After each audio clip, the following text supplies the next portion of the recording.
Hello everyone and welcome to PW only IAS. दोस्तों आजकल ना एक बहुत ही फेमस लाइन है, हालांकि वो ऑलरेडी फेमस थी, लेकिन अभी एक हाल फिलहाल में मूवी आई है, उससे ये लाइन और भी ज्यादा फेमस क्या हो गई, दिल को छू गई है कि मन के हारे हार है और मन के जीते जीत। सुनी होगी आप लोगों ने, बहुत ही फेमस लाइन्स हैं। तो आज इस सिचुएशन में जब हम लोग खड़े होते हैं और हमें दिखता है कि यार प्रीलिम्स एग्जाम अब हमना अप्रोचिंग है, उस सिचुएशन में एक फीलिंग आना लाजमी है, आपको डर लग सकता है। डरना लाजमी है, अगर आपने अच्छी मेहनत की है तो डर भी इसका एक पार्ट हो सकता है। और आपको यह भी फीलिंग आ सकती है कि शायद मैं इस बार कुछ ना कर पाऊं, या फिर आपको अपने ऊपर डाउट क्रिएट हो सकता है कि अगले बार देंगे तो शायद अच्छा रिजल्ट आएगा। लेकिन आज और अभी इस बात को आप अपने दिमाग में बिल्कुल क्लियर कर लीजिए कि यही सिचुएशन आपको नेक्स्ट ईयर भी फेस करनी पड़ेगी। आपको फिर इसके 70-75 दिन बाद आपको एक समस्या खाएगी कि शायद अभी भी कुछ छूट गया है। तो यूपीएससी के एग्जाम में बैठने के एक दिन पहले तक आपको यह फीलिंग आती रहेगी कुछ छूट गया है, लेकिन यकीन मानिए कि ये कुछ छूट जाने से सिलेक्शन नहीं रुकता है। मतलब मेरा ये कहना है, ऐसा नहीं है कि आप लोगों ने पूरा सिलेबस छोड़ दिया हो और बोलो सर आपने बोला था सब छूट जाएगा लेकिन फिर भी सिलेक्शन होगा। वो मुद्दा नहीं है। अगर आपने अपना 100% दिया है और आप कुछ बहुत ही छोटे मोटे टॉपिक्स छोड़ के जा रहे हो, तो आप सबको पता है कि यूपीएससी का जो कट ऑफ जाता है वो अप्रोक्सीमेटली 50% के आसपास जाता है। तो it is not at all necessary कि आप सारे के सारे 100% सिलेबस कंप्लीट करके जाओ। और मैं आपको बताता हूं, it is not humanly possible. आप इस एग्जाम की तैयारी अगले 15-20 सालों तक करते रहोगे तो भी आप 100% सिलेबस कवर करके नहीं आ सकते हो, इतना वाइड सिलेबस है इसका। और जो अनप्रेडिक्टेबिलिटी है वो इसके होराइजन को और ज्यादा ब्रॉड कर देता है। तो यहां पर अब हमारे सामने मुद्दा यह है कि अब आर या पार की लड़ाई हमें करनी है। अब हमें यह डिसाइड करना है कि अगला 75 दिन जो है हमारे लिए वो किस हिसाब से बेस्ट यूटिलाइज हो, जिसके वजह से हम अपना कम से कम बेस्ट दे पाए। If you will try your best, result कैसा भी आता है वो आपके हाथ में नहीं है, लेकिन आपके अंदर कभी भी ना वो एक बोलते हैं ना कि एक जो चोट पहुंचती है दिल में, एक ऐसा एक धक्का लगता है कि यार काश मैंने और मेहनत की होती, वो नहीं आया कम से कम। तो ये 75 डेज कैसे हो सकता है आपका, उसके बारे में हम एक बार डिस्कस करेंगे। एट द सेम टाइम हम लोग थोड़ी सी बातें करेंगे कि यार आप लोग मान लो कि मैं ये मान के चल रहा हूं कि आपके पास ऑलरेडी अपना खुद का एक शेड्यूल होगा, तो आप लोग इस वीडियो को, छोटी सी वीडियो है, बस इसको देख के आप इतना रियलाइज कर लो कि कुछ छूट तो नहीं रहा है, सबसे पहली बात, सबसे इंपॉर्टेंट बात। और अगर आपको उसके हिसाब से लगता है कि नहीं अब अपने शेड्यूल में कुछ मॉडिफाई करना है तो आप मॉडिफाई कर सकते हो। मतलब चाहो तो आप अपने पूरे के पूरे शेड्यूल में थोड़े बहुत चीजें ऐड ऑन कर सकते हो, उसको मॉडिफाई कर सकते हो। और अगर आपके पास कोई प्लानिंग नहीं है तो आप इस प्लानिंग को भी फॉलो कर सकते हो। It all depends upon you. चलो ठीक है, फिर स्टार्ट करते हैं। 75 डेज, जब मैं मानता हूं कि अगला 75 डेज आज इस बार अभी हम लोग बैठ के इस बारे में सोचते हैं, तो हमें रियलाइज होता है कि 75 डेज एक प्लेंटी ऑफ टाइम है। अगर देखा जाए तो 2-2.5 महीने हम लोग बोलते हैं, 75 डेज बहुत होता है। लेकिन यूपीएससी सिलेबस का इतना बड़ा पोर्शन को रिवाइज करने के लिए 75 डेज शायद कम पड़ जाए। लेकिन अब चूंकि हम एक यूपीएससी एस्पिरेंट है तो हमें इस हिसाब से सोचना पड़ेगा कि इसी 75 दिन में हमें पूरी की पूरी रिवीजन को एक बार नहीं बल्कि 2 बार कंप्लीट करना है। ये 2 बार कैसे कंप्लीट होगा? पूरा सिलेबस रिवाइज करने के लिए तो नहीं बना है। जायज सी बात है, ऐसे बहुत सारे पोर्शंस होंगे जो आप लोग को आज की डेट में अभी भी आते हैं। तो आप किसी टॉपिक पर कितना स्ट्रांग फील करते हैं और आपका कौन सा टॉपिक अभी बहुत ही वीक है, उस पर एक बैलेंस बनाने की जरूरत है। पॉइंट नंबर 2, यहां पर यूपीएससी के प्रीवियस ईयर क्वेश्चंस के एनालिसिस के बेसिस पर जो भी पैटर्न आप डिफाइन करते हो, कि उस पैटर्न में अगर आपको यह समझ में आता है कि कैसे कैसे भाई साहब, अगर आप लोग रियलाइज करो कि आखिरकार क्यों हमें सारे टॉपिक्स पढ़ने हैं, क्यों हमें सारी चीजों को बार बार पढ़ना है। अरे हमने एक बार, 2 बार, 3 बार ऑलरेडी पढ़ रखा है ना। जो टॉपिक्स हमें अच्छे से आते हैं उनको छोड़ सकते हैं ना, जिस पे कॉन्फिडेंट है उसको थोड़ा सा दरकिनार कर सकते हैं ना, और जो यूपीएससी ज्यादा पूछता है उसको ज्यादा प्रायोरिटी दे सकते हैं। तो इन सभी बातों का ध्यान रख के ही रिवीजन किया जाता है, तभी आप ये इंश्योर कर पाते हैं कि 75 डेज में आपके 2 बार रिवीजन हो जाएंगे। क्योंकि पूरा का पूरा सिलेबस हमें नहीं पढ़ना है, हमें सिर्फ वो इंपॉर्टेंट टॉपिक्स पर ध्यान देना है जो कि यूपीएससी के लिए हाईली इंपॉर्टेंट या फिर मोस्ट इंपॉर्टेंट टॉपिक्स हैं। तो चलिए एक बार हम लोग स्टार्ट करते हैं। मेरे पास आज के इस पूरे सेशन में सिर्फ ये एक पोर्शन ही नहीं बल्कि मेरे पास पूरी डिटेल्ड पीडीएफ भी है हर एक टॉपिक के साथ में, उसको भी हम डिस्कस करेंगे। फर्स्ट ऑफ ऑल 75 डेज को हमने 2 पार्ट्स में डिवाइड करके देखा है। पहला पार्ट आप यहां पर देख सकते हैं। पहला पार्ट में आप बोल सकते हैं कि हमारे पास एक 54 डेज का स्लॉट है और एक 17 डेज का स्लॉट है। 54 और 17 डेज में कुछ ऐसा हम लोग करेंगे जिसके बेसिस पर हम लोग अपने सिलेबस का अपने सिलेबस का रिवीजन नंबर 1 देखेंगे, रिवीजन नंबर 1 देखेंगे और रिवीजन नंबर 2 देखेंगे। इन दोनों को जरा हम एक बार अच्छे तरीके से समझते हैं। हम लोग यहां पर देख रहे हैं हमारे लिए दो इंपॉर्टेंट और बड़े सब्जेक्ट्स हैं जिसमें पॉलिटी और इकोनॉमी का जिक्र होता है। पॉलिटी और इकोनॉमी की बात करें तो हमारे इस पूरे एग्जाम में हमने देखा है कि 30 से 35 क्वेश्चंस इन दो सब्जेक्ट्स के मिक्सचर से आते हैं। तो जाहिर सी बात है इनकी प्रायोरिटी हमारे लिए सबसे टॉप मोस्ट प्रायोरिटी होगी और इसीलिए हम इन सिलेबस के प्लेथोरा ऑफ इंफॉर्मेशन को देखते हुए हम ये भी डिसाइड कर लेते हैं कि यार इनके बारे में थोड़ी सी ज्यादा हमें जरूरत भी है टाइम की, तो आराम से आप इनको 10 से 11 दिनों में कंप्लीट करो। अब जो यहां पर डेज लिखे हैं it all depends upon you. अब हो सकता है आपका पॉलिटी आज के डेट में बहुत अच्छा तैयार हो तो आप यहां से कुछ दिनों को निकाल के बाकी जगहों पर भी डिस्ट्रीब्यूट कर सकते हो। Now comes the geography, geography modern India, ये दो पोर्शन आपका और भी इंपॉर्टेंट है यहां पर पॉलिटी और इकोनॉमी के अलावा, आप इसको भी ठीक ठाक टाइम दे सकते हैं। उसके बाद आपका आता है ancient medieval art and culture जिसको हम लोग AMAC बोलते हैं। AMAC जो सब्जेक्ट है इसको मिला के आप कम से कम 10 दिन दे सकते हो। ये 10 दिन में आपका AMAC सारे हो जाने चाहिए। और दूसरा फिर इसके बाद एक बहुत इंपॉर्टेंट टॉपिक आता है जिसको हम लोग बोलते हैं इन्वायरमेंट। आज के डेट में इन्वायरमेंट के ठीक ठाक क्वेश्चंस बन रहे हैं, इसीलिए try to devote at least 5 days to this. और उसके बाद साइंस एंड टेक और IR को मिला के भी आप ऐसे ही 5 से 6 दिन दे सकते हैं। तो साइंस एंड टेक, IR और इन्वायरमेंट ये भी आपके बहुत ही प्रोमिनेंट सब्जेक्ट जोन्स हैं, इनको मिस करना यू कैन नॉट अफोर्ड और इनसे भी सिलेक्शन इंश्योर होता है। क्योंकि देखो पॉलिटी, इकोनॉमी, मॉडर्न इंडिया ये सभी लोग पढ़कर आते हैं और इनके सभी क्वेश्चन सही होते हैं। तो when you are into the fight तो आपको इन 3 सब्जेक्ट्स पर तो अच्छा होना ही है, इसमें तो कोई डाउट ही नहीं है। बट एक्चुअल में अगर आपको ये एग्जाम गेन करना है, इस एग्जाम को क्लियर करना है, तो आपके बाकी के subjects specially environment, science and tech और IR, ये 3 सब्जेक्ट्स आपके बेहद इंपॉर्टेंट होते हैं इस एग्जाम के पर्सपेक्टिव से और बहुत सारे क्वेश्चंस को ये लेके आते हैं। तो यहां पर हमने पहला रिवीजन देखा जहां पर हम लोग ऐसे लगभग 54 डेज के अंदर अंदर हम लोग अपने पहले रिवीजन का अंजाम दे देंगे। भाई साहब खत्म, पहली बार में रिवाइज कर लिया। अब जरूरी नहीं है कि इसमें सारी चीजें बिल्कुल एज इट इज हो, कुछ चीजें छूटेंगी फॉर श्योर, इसमें कोई डाउट नहीं है।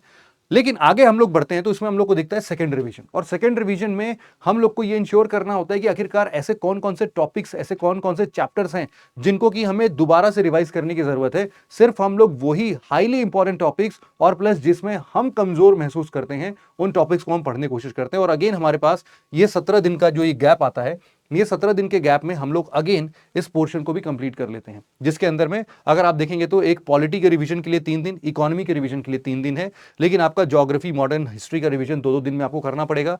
और again ancient medieval art and culture को मिला के 3 दिन एट मैक्स आप दे सकते हैं, और अपने साइंस एंड टेक, इन्वायरमेंट और IR को मिला के अगेन आप 6 से 7 दिन दे सकते हैं। तो यहां पर टोटल कंप्लीट मिला के आपके अगेन 17 दिनों में वो हाईली इंपॉर्टेंट टॉपिक्स और आपके सबसे स्ट्रॉन्गेस्ट पॉइंट को छोड़ने के बाद जो आपके वीकेस्ट पॉइंट लेकिन इंपॉर्टेंट थे उनको भी आप कवर कर चुके हैं। Now the rest of the 4 days, जो यहां पर बाकी के 4 दिन बच रहे हैं, इन बाकी के 4 दिन को आप थोड़ा सा एक्स्ट्रा में लेके चलो, क्योंकि हमें नहीं पता यार कि अगले 75 दिन में हमारा कोई एक आध दिन तबियत खराब हो जाए, कुछ इमरजेंसी आ जाए, फैमिली इमरजेंसी, कुछ भी चीजें हो सकती हैं। और अगर बच जाता है ये 4 दिन तो फिर तो बल्ले बल्ले अपनी। ये 4 दिन में आप कोशिश करो कि आप अगेन हाईली इंपॉर्टेंट टॉपिक्स को देखो। अब देखो इस पूरे शेड्यूल में जो चीजें मिसिंग है वो भी मैं आपको बता देता हूं, जो कि हाईली इंपॉर्टेंट आपके लिए हो सकते हैं। एक है आपका करंट अफेयर्स, और ऐसा भी हो सकता है कि आप लोगों का अगर सीसैट थोड़ा वीक है तो आप लोग इस पर्टिकुलर टाइम पर सीसैट को भी देना चाहोगे। तो try to build this edge to individual subject. Current affair आपके लिए एक सब्जेक्ट जैसा है जो कि एट मैक्स कितना है, आप बोल सकते हैं कि पॉलिटी के बराबर होगा, है ना, पॉलिटी के बराबर होगा, इससे ज्यादा बड़ा तो नहीं होगा। सबसे ग्रेटेस्ट, सबसे बड़ा सब्जेक्ट देख लेते हैं, 11 दिन हमने दिया था। 11 दिन के हिसाब से आप अगर मान लेते हैं कि एक दिन में आप अगर 7 घंटे भी पढ़ते हैं, है ना, तो टोटल कितना आ गया आपका 77 आवर्स, या फिर एट मैक्स 88 आवर्स, या फिर रफली 90 आवर्स कर देते हैं इसको। अब आप खुद ही देख लो कि अगर आपके पास 54 डेज हैं, है ना, 54 डेज हैं, तो आप अगर 54 डेज में अगर आप सोचो कि मैं कितना घंटे पढ़ूं कि मेरा यार कम से कम 90 आवर्स कंप्लीट हो जाए, तो आप बोलोगे कि रफली सर अगर मेरे को आप 1.5 घंटे दे दोगे तो मैं मोटा मोटा कोशिश कर सकता हूं करंट अफेयर अपना कंप्लीट करने का।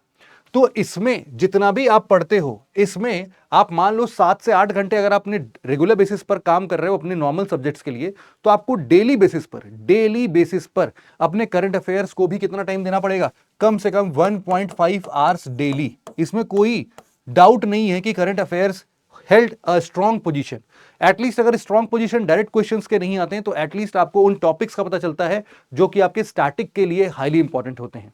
तो उन पोर्शंस को आप स्टैटिक से फिर से स्ट्रेंथन करते हैं।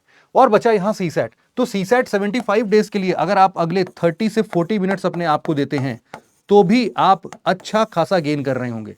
मतलब कि 7 आवर्स ऑफ स्टैटिक, फिर इसके बाद 1.5 hours of current and 30 minutes 0.5 hours for CSAT. Overall it calculates up to 9 hours. अब मुझे पता है कि डेली बेसिस पर लोग बोलते हैं कि सर मैं 10 घंटे पढ़ सकता हूं, 12 घंटे पढ़ सकता हूं, 16 घंटे पढ़ सकता हूं, बट ये हर दिन पॉसिबल नहीं है। हर दिन का अगर आप एवरेज निकालोगे तो बच्चे 9 घंटे ही आएंगे। किसी दिन ऐसा होगा कि आप 12 घंटे पढ़ोगे तो उसके अगले दिन हो सकता है कि आप 6-7 घंटे पढ़ पाओ। तो ऑन एन एवरेज आपका जो बनता है वो यही 9 घंटे बनता है। अब यहीं से एक बात मुझे याद आती है कि अगर आपको इसमें कोई भी और अपने दोस्त यार के लिए भी अगर यूपीएससी के रिलेटेड अगर आपको कुछ भी किसी को सजेस्ट करना है और बोलना है कि यार देखो आप यूपीएससी को बहुत अच्छे तरीके से आप देख सकते हो और क्लियर कर सकते हो यहां पर बेस्ट फैकल्टीज की मदद से, तो आप यहां पर कुछ ऑफर्स को उनके बारे में उनको जरूर बता देना यार, है ना। अपने छोटे भाई बहन या फिर अगर आपको खुद भी कुछ प्रिपरेशन करनी है तो आप बोल सकते हो कि होली के बहुत ही ग्रैंड ऑफर्स यहां पर चल रहे हैं और होली के इस शुभ अवसर पर हम सभी लोगों को ये अप टू 80% का ऑफ दिख रहा है। आप देख सकते हैं यहां पर प्रहार बैच हमारा 2026 का है, टाइटन बैच 2026 का है। इन सब में ये ऑफर्स अप्लाइड ही, दोनों फाउंडेशन कोर्सेज हैं अपने। इनफैक्ट प्रहार के अलग अलग वर्जन, टाइटन के अलग अलग वर्जन, ये सारी चीजें भी आप यहां पर देख सकते हैं। तो यहीं पर इसके बाद मैंने आपको उन्हीं शेड्यूल का एक प्रॉपर पाई चार्ट मेथड भी आपको दिखा दिया है कि if it is possible for you तो आप एक बार जरा इसको भी देखो। बट द थिंग इज कि अब हमारे पास शेड्यूल और सिलेबस कैसा होगा, तो शेड्यूल और सिलेबस को जरा यहां पर आप लोग डिटेल में समझने की कोशिश करना। यहां पर इंग्लिश और हिंदी दोनों मीडियम्स के लिए मैंने इसीलिए दे दिया है यहां पर, जिससे कि आप लोग को कोई भी डाउट ना हो कौन सा पोर्शन कितने टाइम तक कितने समय तक पढ़ना है और कितना कंप्लीट करना है डे बाय डे। वो छोटा मोटा आप लोग भी अपने से वेरिएशंस में दिखा सकते हो, but still you can do this, है ना। यहां पर आप देख सकते हो पॉलिटी के लिए हम लोगों ने जो 11 दिन डिफाइन किए थे उसमें हमको पता है कि fundamental rights hold a strong, सबसे बड़ा चैप्टर और सबसे इंपॉर्टेंट चैप्टर जो आज की डेट में पॉलिटी का है वो फंडामेंटल राइट्स का है। तो उसको पूरा अगर एक दिन दिया तो भी कोई टेंशन नहीं है। उसके बाद डीपीएसपी फंडामेंटल ड्यूटीज और parliamentary and federal structure of the government, आप इसको भी बकायदा एक दिन में कंप्लीट कर सकते हो। तो दिस इज प्रैक्टिकल, है ना। ऐसा कुछ बहुत तूफानी काम नहीं दिया है, आप इसको ऑलरेडी कई बार पढ़ चुके होंगे, लेकिन for the revision point of view आप इसको और डिटेल में इस वे में आप डिवाइड करके पढ़ सकते हो कि एक दिन में आपने जुडिशरी पढ़ लिया, एक दिन में एग्जीक्यूटिव पढ़ लिया, एक दिन में स्टेट लेजिस्लेचर्स पढ़ लिए, एक दिन में सारे पंचायती राज और म्यूनिसिपैलिटीज और यूटीज के बारे में पढ़ लिया। फिर ज्योग्राफी में जब आप आते हो तो इसी तरीके से जियोमॉर्फोलॉजी एक दिन देख लिया, एक दिन में ओशनोग्राफी और क्लाइमेटोलॉजी देख लिया, फिर सॉइल्स और रिसोर्सेज के बारे में बात कर लिया, फिर कुछ इंडस्ट्रीज और उनके लोकेशंस की बात कर ली, इंडियन ज्योग्राफी की बात कर ली। मॉडर्न इंडिया में जब आप आ रहे हो तो आपने थोड़ा सा मुगल एम्पायर्स और ब्रिटिश कॉन्क्वेस्ट के बारे में एक दिन में पढ़ा। अगले दिन 1857 से लेकर 1905 जब तक कि आपके मॉडरेट्स का फेज चल रहा था आप वहां तक पढ़ सकते हो। फिर आप एक्सट्रीमिस्ट फेज पर आते हो और पूरा साइमन कमीशन तक पढ़ते हो। फिर उसके अगले दिन आप लोग सिविल डिसोबीडिएंट मूवमेंट के साथ अपने भारत को आजाद भी कराओगे और उसके आगे के कुछ कुछ इंपॉर्टेंट चैप्टर्स थे उसको भी पढ़ लेना। यहां पर अगला दिन भी आपको दिया है वैसे तो आप पूरा प्रॉपर अच्छे तरीके से, क्योंकि यूपीएससी इस पोर्शन से और इसके इस पोर्शन से काफी सारे क्वेश्चंस को रिपीटेडली पूछता है। फिर मॉडर्न इंडिया में आपको बहुत सारे पॉलिसीज, एजुकेशन, इन सब के बात दिखेंगी। एंशिएंट, मिडिवल और आर्ट एंड कल्चर में इस तरीके से आप बहुत सारे डिविजन्स में इन सभी चीजों को पढ़ सकते हो। Art and culture now it is the important portion, है ना। तो इसीलिए यहां पर भी आप इंडियन आर्किटेक्चर की बात कर लो, विजुअल आर्ट और परफॉर्मिंग आर्ट की बात कर लो। फिर एक दिन में आप जितने भी रिलीजन, फिलोसफी वगैरह हैं वो सब पढ़ लो, पपेट्री, हैंडीक्राफ्ट्स, इन सब के बारे में। मतलब आप समझ सकते हो कि कैसे इसमें बहुत ही डिटेल में हर एक टॉपिक्स को हमने मेंशन किया है कि कैसे मनी और बैंकिंग 2 दिन में पढ़ो, कोई दिक्कत नहीं। ओपन मार्केट कॉन्सेप्ट्स पढ़ो जिसके बारे में यूपीएससी पिछले 2 साल से लगातार क्वेश्चन पूछ रहा है। यूपीएससी और एग्रीकल्चर और एलाइड एक्टिविटीज के बारे में बात कर सकते हैं, इकोसिस्टम, बायोडाइवर्सिटी के बारे में बात कर सकते हैं।